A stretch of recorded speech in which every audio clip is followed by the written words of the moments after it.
नमस्कार, मैं आशुतोष और आप देख रहे हैं सोशल संवाद। आज हमारे साथ रवि पीटर जी है जो छात्रों की आवाज़ को बुलंद करने का काम करते हैं और जिस तरह से पूरे झारखंड में अभी जेपीएससी या जेएसएससी का मामला गरमाया हुआ है, उन सभी बातों को लेकर इनसे हम बात करेंगे।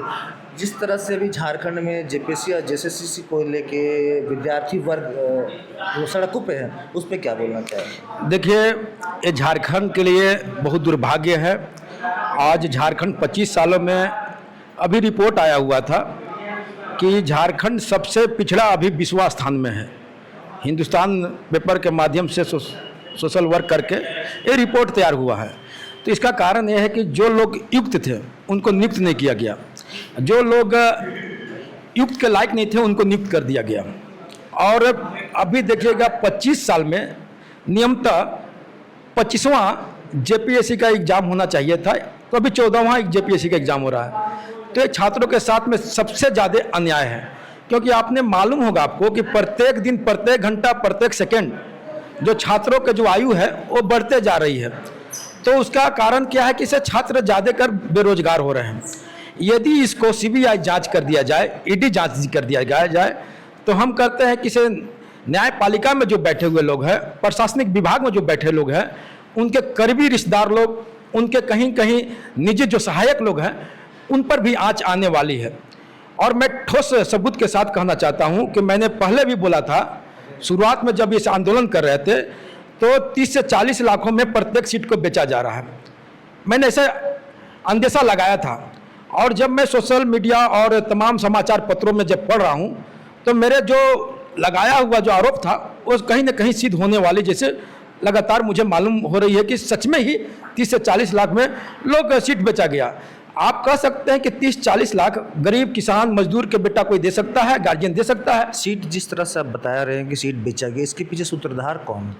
इसके पीछे सूत्रधार यह है कि सबसे पहले तो जेपीएससी में जो मेंबर का नियुक्त होना चाहिए वो उस नियमावली के विपरीत नियुक्त किया गया। जो कैटेगरिया फिलफिल होना चाहिए वैसे व्यक्ति को नियुक्त कैटेगरिया फिलफिल के अनदेखी करके नियुक्त किया गया।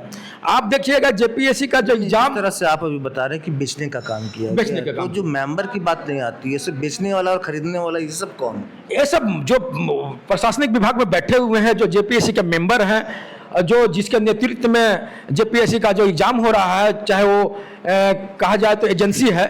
आज तक जो एजेंसी के माध्यम से जितने भी एग्जाम हुए हैं, कहीं न कहीं इसी चलते भ्रष्टाचार की बू आ रही है। हमारे कहने का मतलब है कि आपके पास संसाधन है, आपके पास सारे सिस्टम है, इसके पास एजेंसी का क्या काम है? तो एजेंसी का काम यही है कि दलाली करना। बीच का दलाल, जब जब किसी कार्य में बीच का दलाल रहते हैं तो उसकी मांग बढ़ जाती है, चाहे वो कहीं पर भी देखिएगा किसी कार्यों में।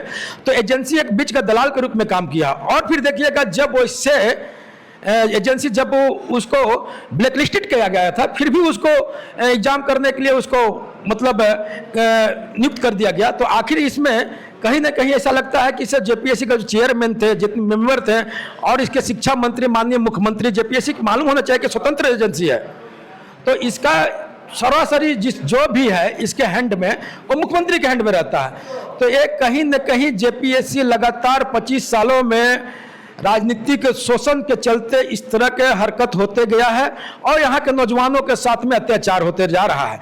पीटर जी, आप घुमा फिरा के मुख्यमंत्री की ओर चिन्हित कर रहे हैं, तो क्या लगता है कि जिस तरह से आप बता रहे हैं तो क्लियर बता दीजिए ना, कौन करने वाला कौन और करवाने वाला कौन? देखिए, आपको मालूम होना चाहिए, सभी को मालूम होना चाहिए कि जेपीएससी एक स्वतंत्र एजेंसी है जिसका बागडोर मुख्यमंत्री के हैंड में होता है।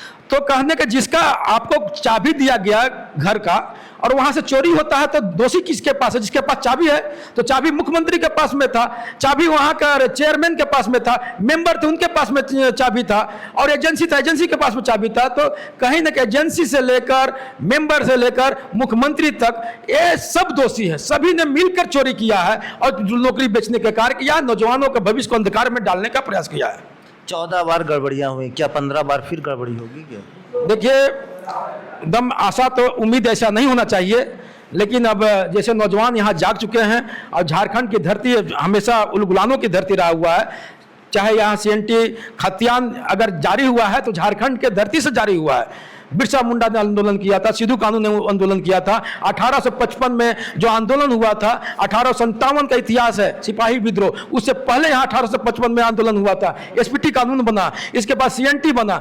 तो ये आंदोलन से हमको लगता है कि जेन जी जो आंदोलन कर रहे हैं, छात्र आंदोलन कर रहे हैं, तो 15वां जेपीसी जो चल रहेगा वो हमको लगता है कि भ्रष्टाचार से मुक्त होगा।